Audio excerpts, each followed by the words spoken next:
So, what happened to Animal Planet? And more importantly, why do we put up with it? Because the majority of the people that now watch Animal Planet aren't as animal savvy, just across the board. And, you know, people like us grew up with Mutual of Omaha and, you know, Attenborough and Steve Irwin. Those people, and the way the shows were produced, well, yes, they were staged, and for the most part they were staged, but, you know, there was still some type of respect for the animals because of the hosts. Right. The hosts themselves wouldn't allow things to be done to damage the animal or risk injury to the animal, let alone themselves, obviously. But, you know, even like guys like Mark O'Shea and Jeff Corwin, they didn't allow the animals to get hurt. You know what I think happens is when you have an absence of a host that is ethically well grounded, you have the production companies running amok. And they are the people who aren't there for the animals. They're there to sell the show and make the buck. And so they tend to take over where the animal host typically would do. So, you know, Steve Irwin, for instance, you know, it was a lot of him and Wes filming. Mm-hmm. And so they had creative control over what was happening. Same thing, Mutual of Omaha, Wild America. All those guys were the producers of their own shows. You know, they put out their own stuff. Nowadays, that's not happening. You know, people like Turtle Man and, you know, or everybody else. So we've been mentioning Tarzan, Urban Tarzan, all this stuff. These guys are just schmucks that they pick up off of the internet and, you know, put in a spot, and then the production company will pull the strings behind. So, I mean, I think that's definitely one of the shifts that we're seeing in it. But overall, I think we should back up a little bit and just kind of talk a little bit and really break down what is going on with Animal Planet, because it seems obviously, you know, I hate to keep going back to refer to Steve Irwin, because I think it's true and not true to a certain extent that he had a lot to do with Animal Planet. Obviously, he was pivotal for bringing Animal Planet to light and putting it on the map. You know, I think a lot of people have lost touch with what Steve Irwin used to do, and people are trying to capture that again, and no one can really bottle that and sell it. So in 2008, I think more or less, you saw Animal Planet take this kind of disturbing change in programming that had previously done a decent job on presentation and content, but soon after Steve's death, it all went south and has continued on in that direction.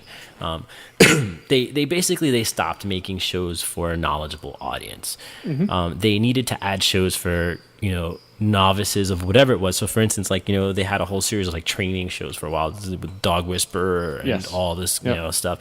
You know, they needed to hit a more general audience, so they started to cater to them. And instead of, why not cater to, you know, the advanced trainers as well? I mean, obviously they were catering to novices in that sense, but, you know, why not put a program in for advanced trainers? I mean, there's thousands upon thousands of people who train animals, and, you know, they might take interest in shows like this and be able to add to it as well. They seem to even have decided that a large portion of their programming needed to appeal to non-animal people, which doesn't make sense, because, you know, a lot of them are going to watch Animal Planet naturally, right? If you're a non-animal person, you're going to watch Animal Planet, so why not cater to them? I mean, it's ridiculous. And then obviously they focus almost exclusively on the whole, as Jim mentioned, if it bleeds, it leads. It's definitely never been true at Animal Planet. They have more shows about animal abuse than almost anything else going on at certain, you know, points in their programming. And it's disguised as, you know, quote unquote education or even entertainment. Well, that's the thing. I can go and sit down almost any time of the day or night and watch something on Animal Planet, you know, where there's some officer who's dealing with some asshole who's, you know, starving, abusing, or neglecting his animals. You know, this is not animal programming. It's asshole TV, essentially. You know, there are really crappy people in the world, and they do horrible things to animals, but, I mean, do we really need hour after hour of focusing on these people? You know, obviously they're looking to side with the animals and all of this stuff, but they're not, you know. Almost as often as animal abuse shows there are animal attack shows that are showing captive animals attacking people, and hours of animals attacking prey when they're not focusing on people, and it just has shifted to this just crazy, just negative outlook towards the animals, and it's ridiculous. And then on top of that, they've also become extremely political and lopsided, especially a propaganda machine for animal rights people as of late, it seems, and an animal rights perspective, which we all know is very skewed. It's a very extreme view, even for people who like animals. A lot of the times the views of people like the Humane Society and PETA are just way too extreme, and this is what they're catering to. Captivity is portrayed as bad on most of their programs, with very little effort to portray both sides of it, or even some kind of objective middle ground in there. I mean, there are so many people who do it right, and there are so many people who do a great job of their animals, who go above and beyond, and you'll never know about these people, according to Animal Planet, because it's not important. They want the assholes, they want the idiots, and that's what they're highlighting. Because it's the responsible people and the people that are doing what they're supposed to do that don't need to call attention to themselves. Right. They know what they're doing. They don't need to say, hey, look at me, I'm doing the right thing. No, if you're doing the right thing, continue doing the right thing. You don't need anyone, unless your ego needs to fill that spot, you don't need anyone to tell you, hey, good job, here's a pat on the back. Right. Good job. No, but then on top of what Animal Planet is showing with, animal abuse, even though they won't say animal abuse, they have, shows about, Bigfoot and Cold Mountain Men, whatever show that is, right. and gold diggers. What does that have to do with animal and education, or even the slightest bit of entertainment regarding animals? Nothing. Because what it is they've traded information for drama.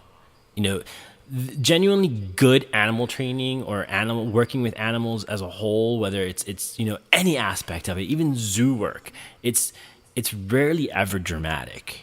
And that doesn't cut it. Truly gifted animal trainers are really quiet, effective leaders who use patience and manipulation to create, opportunities for the animals to succeed. They avoid conflict. They're always reading the animals. And, this comes across as horrible TV because it's really quiet work. It's not, good boy, Spot, jump through the flaming hoop, you cool-ass little bastard, whatever. There's no quick cuts. There's no, over-dramatization of anything. There's not even any slightest dramatization. Everything they do is so truncated, too. It's pretty much meaningless. Yeah. Because you're not going to learn anything, because you won't be able to follow step by step, and it's ridiculous. And of course, they don't respect animal people in the slightest bit. I mean, in popular media, I understand that there's a desire to portray every animal lover as eccentric nut who, doesn't bathe unless their animals are with them, or they pee on themselves, or, dressing dogs in tutus and constantly covered in hair, whatever. It's completely disconnected from normal human society when you're portrayed on this network. It is ridiculous. I mean, these are your viewers, and this is how you're portraying your viewers. It's just downright disrespectful. Yep. And unfortunately, I shouldn't say a lot, but a fair amount of the audience that they're catering to don't even realize that in a way, Animal Planet is kind of making fun of the people that are watching the show, because they're like, hey, you're too stupid to really understand what we're doing, so here, we're going to do this instead. And it's just ridiculous. And unfortunately, Animal Planet has become such a machine, and production companies want to try and get shows onto Animal Planet, that when Animal Planet says no, unfortunately, other networks have to pick it up that aren't even owned by Discovery. I'm not talking about History Channel or Discovery. I'm talking about National Geographic. They've come almost 180 to where they used to be. At least that's the way I'm seeing it starting to happen. It is. It's definitely changing. For the longest time, everyone was comparing, National Geographic, which was highly educational, highly informative, to Animal Planet, which up until the last 4 or 5 years has been just complete garbage. And now Nat Geo, within the last year or so, maybe, has really, really taken a tumble. I mean, of course, you're going to have an entertainment show, intermittent amongst other educational programming.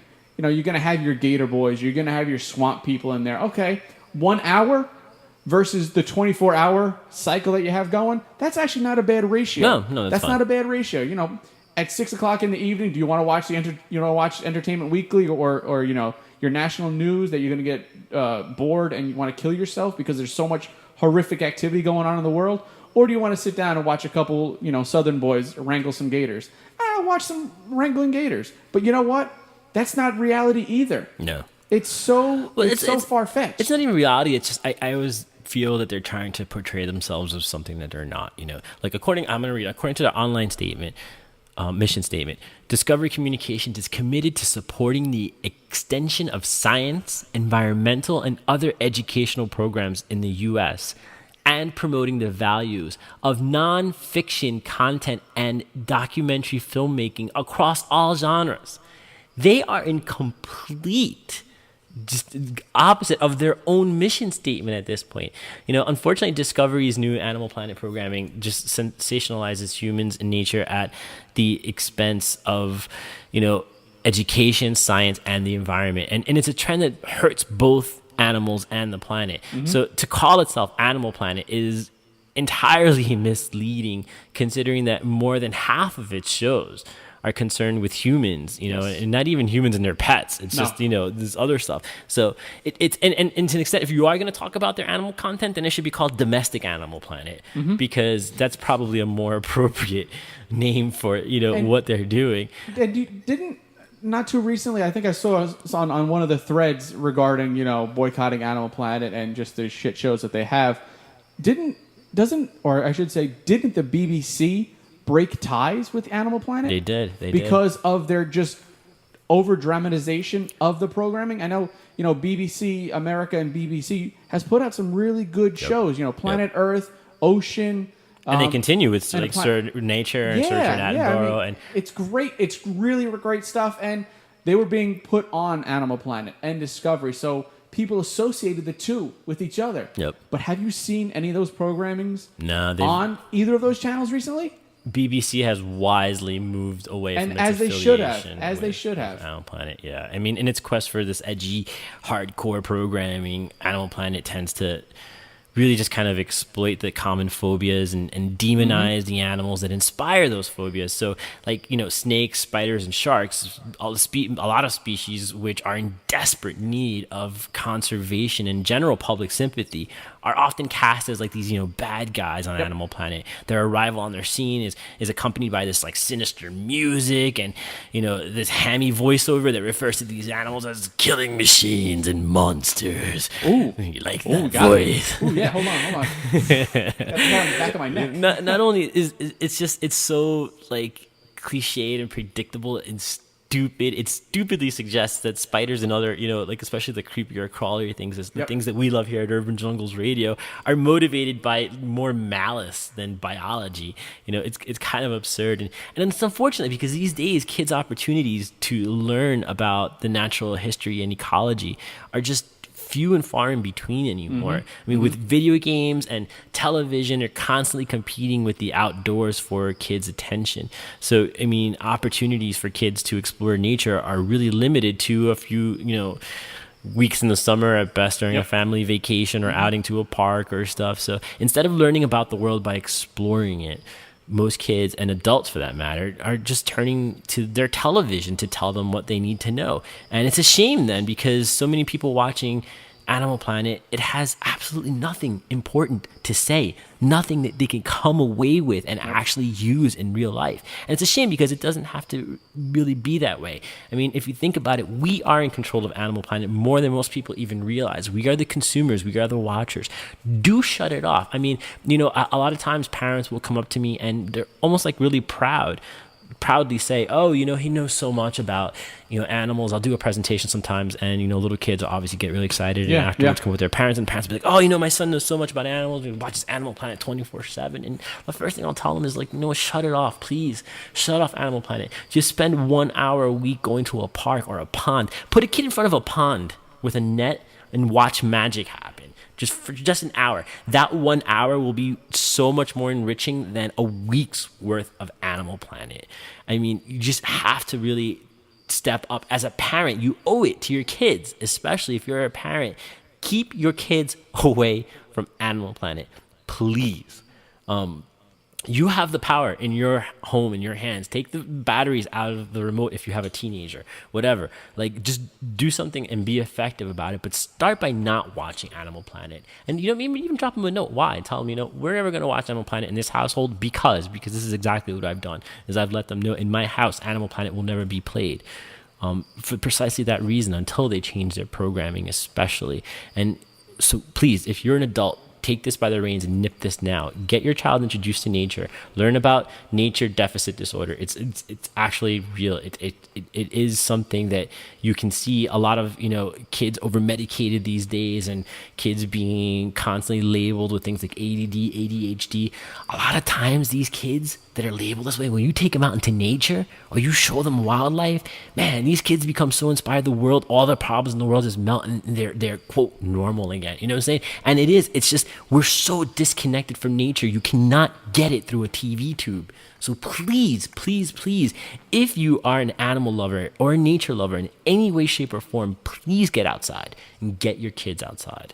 And show Animal Planet that they are powerless. Also, as consumers, feel free to go out and contact their sponsors, because this is a highly effective way of changing the way that programming goes on these stations. The consumers, these sponsors will react to the consumers if enough consumers will complain. For instance, recently, Andy, I was telling you about this last week. A lot of you may remember we did a show earlier last year about Killer Karaoke. Yes. The TV show that popped up with Steve-O as a host. And it was... Which breaks my heart. It so breaks my heart, man. That was the day that Steve-O turned away from Andy. Yep. So this show pops up here in the U.S., and, we did a little piece on it. I went so far as to dig up the guy who was actually sourcing these animals for the TV show and contacted him. And I laid it out there for everybody, said, hey, this is what's going on. And, a few people got, upset about it, contacted the networks about it. That was really the extent of it. It kind of died down afterwards. The show went on. Luckily, the show sucked so bad that it ended up leaving. I think didn't even finish out a whole season here in the U.S. No. But recently, this show was once again rescripted, recycled, and pitched over in Europe. And it came to Holland. The Dutch people were not having this at all. Oh, no. No, they were very vocal about it. One of our listeners, Peter Schippelrod, has done a great job of keeping me abreast of what's going on. Viewers began a campaign against the show and its obvious animal cruelty, which was occurring mostly to reptiles. And so far, from what I'm aware of, several sponsors have pulled out of the show. And it's kind of being left floundering right now. And the current host is actually considering leaving because of all the harassment he's been getting in public places, which is fucking great. I love that. Please harass an Animal Planet person if you see them. It's a great thing. I mean, but these people are making a difference. The Dutch are showing us, and we need to do that. We need to really grab our own programming by the reins and start shaping it again, because what is going on out there is an insult. It's an insult to our intelligence. It's an insult to nature. It's an insult to everything. I mean, we really need to do something fast about this, because it is unfortunately poisoning more than helping right now. We're seeing this, like, what we just discussed with Jim, and what we're seeing in the younger generation coming up. Unfortunately, kids know more about mermaids than they do about thylacines. What's wrong with that? There's a lot wrong There's with that. a lot wrong with that. And the problem is, and I'm just making a general statement, that a lot of parents today don't have the time to sit down with their kids. So you know what? And I know people that were raised this way too. Plop them in front of the TV, turn the TV on. TV is mommy, and the computer is daddy. That's it. Mommy and daddy are working. Here are your babysitters for today. That's it. And you know what? That's why these kids develop, mental incapabilities and, disassociations, even with people. Even with socially, it affects them. It's for sure. horrible. Yep. I've seen people like this. I've seen kids like this. And immediately they're labeled autistic. Right. No, they're not autistic. Give them 5 minutes face-to-face time. Talk to them. Put the time in. And you'll see. You'll see it turn around. You'll see it turn around. And it happens. Listen, as a parent, believe me, I know I have 3 little parasites running around here all day long. And I know how hard it is. And I know how easy it is to just be able to find an easy solution, easy remedy. Oh, I'm Of busy right course, now. I've got to yeah. write the Urban Jungles radio show. Here, let me put the TV on. No, and that's like a constant struggle as a parent. And I have to say, luckily, I'm very, very lucky in our household. We really put our foot down, and our kids do not watch more than a couple hours, if that, of TV a day. They usually spend many days without TV. And we have one designated day a week in our house where there's no electronics whatsoever, no internet, TV, or anything like that. So, I mean, once again, it's like what I went back to saying before with Animal Planet. You are the parent, and you have to take the reins on this. If you are an animal lover, you have to do this. It's just, you owe it to nature. You need to shape the future. Without it, we're nothing. If these kids aren't completely enamored with nature and animals and know about them and truly learn about them and understand the way it all works, we are so screwed, because we have to leave it up to these kids in 20 years to, undo the damage we've been doing for the last 20 years plus and all that. And we really need to shape soldiers. We need to shape people who are going to fight for our planet. It's the only planet we have. It kills me that people act like we've got some other planet to jump onto after this one. We don't. And you're leaving it for these kids, and we're leaving a really screwed up place as it is. So do yourself a favor and arm a kid. Any kid. If you don't have one, find one. Don't do anything illegal. Don't take one or anything like that. But No. shape the mind of a child one way or another. Even if it's taking your own animals out to do a presentation at a local library, you will make a million little 3-foot friends. I promise you, if you do that. It's so great to see that too, really especially. It's one of those things that kids aren't going to be able to get to a park or to a pond or to a zoo or to an aquarium because you've seen what you live around, and their parents are working too hard, or it's not going to make enough money to take them out for a day to the zoo. So you come into a free library, you come into their preschool or their kindergarten, do a quick presentation, hour, do it for the whole auditorium, and you will see such sparks light up in their eyes, and you can see it Right immediately. Yep. Immediately. Yeah, you're going to have some that are going to be afraid and run to the back of the room. But you know what? The people that are going to run to the front of the room to want to talk to you and touch the animal are going to outweigh the ones that are afraid of it. And you know what? By the end of that hour, the people who are afraid are going to be right up front too. I guarantee it. I guarantee it, especially if you know what you're talking about and you're not feeding the kids lies. Because unfortunately, the kids realize lies a lot faster than adults do. Yeah, they call you on your bullshit. Absolutely, and then they call you on your bullshit, and then what are you going to do? Okay, done. And you've lost all credibility with that kid and all of the kids at that moment right there. And the way we're destroying this planet right now through deforestation, overfishing, and over chemical everything, TV is going to be the only place that these kids are going to be able to see anything that's real. It's true, unfortunately. I mean, zoos aren't getting the funding they once were because they're nonprofit. And, 30 years ago, 40 years ago, zoos were great because there weren't a whole lot. Right. And now everyone's popping up their own zoo. It's a business now, too. And everyone wants to change, and compete with the internet and compete with TV. So they have to be flashy, they have to be quick, they have to do this, they have to do that to draw your attention. You don't need it. You don't need it. Put a kid in front of a gorilla enclosure. Put a kid in front of a lion enclosure on a beautiful day, and that kid's going to be the happiest kid in 10 minutes tops. In hindsight, Jungle Junkies, the word of advice that we have for you is A, do not put Animal Planet on in your household. Take a firm stand. Animal Planet and Discovery, because they're both birds of the same feather. Boycott it. Be straight up about it and tell people why you're boycotting it. If somebody asks you, take the time to explain to them that what they're airing is complete drivel and you're insulted by it. So please do not play Animal Planet in your household. Send a clear message by that one action alone. Secondly, if you really want to step up to the plate, go so far as to contact their sponsors. Forget about Animal Planet themselves.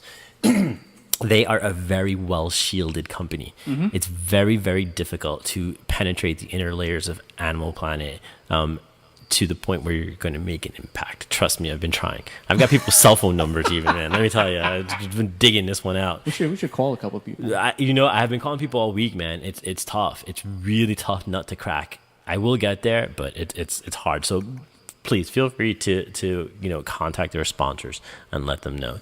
And the third most important thing is, please take a moment to shape the mind of a child, because that is going to be our best defense. You have to compete against Animal Planet. You have to stop it. You have to beat them to the punch. You can't let them turn kids into little, driveling idiots, essentially, if they keep watching this programming. You have to set them straight and show them the wonders and the beauties of the world. You don't have to be, a trained educator. All you have to do is be able to appreciate nature and just be truthful about it and how you feel about it, and do those things. And it's just going to be one little baby step towards making the world a slightly better place. Your passion is contagious. It is. So it's just vital. Keep spreading, man. It'll just keep spreading. You pay it forward. It's vital. It's vital, and it's our best weapon against the misinformation being spewed out there. Jungle Junkies, thank you once again for hanging with us for another riveting episode of the Urban Jungles Radio Show. I would like to thank Jim Harrison of the Kentucky Reptile Zoo for coming by and talking to us a little bit about Animal Planet. I didn't. Oh, you know what? Before we go out, I'm just gonna play a couple of messages that people left us, because people left us some great messages awesome. about it. Excellent. So we're gonna go out with playing some of the messages that our listeners have left for Animal Planet, and thank you guys for listening to the show. Yes, thank you. We'll see you next week. Laters.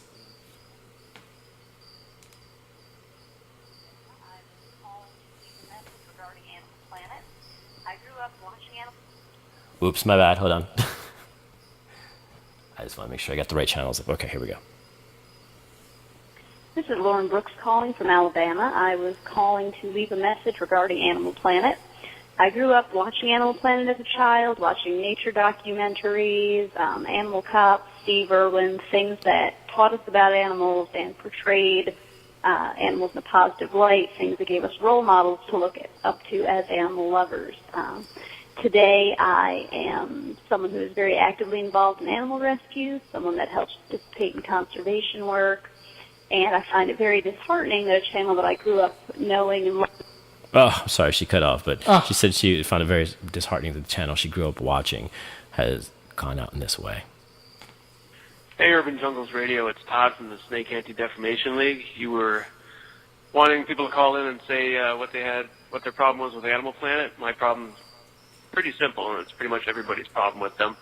They've chosen to pursue ratings at the expense of actual education and information, doing so by lowering the bar and catering to the lowest common denominator. Unfortunately, that means degrading animals and presenting misinformation and sensationalism. They have to be changed or brought down, one or the other. Either one is fine with me, because what they're doing is endangering the future of our planet's wildlife, and really they're endangering the culture too, if you ask me. There's got to be a level of education and truth out there, and they are choosing to present the opposite, all for money. So that's my problem. All right, thanks, guys. Good luck with everything. Bye.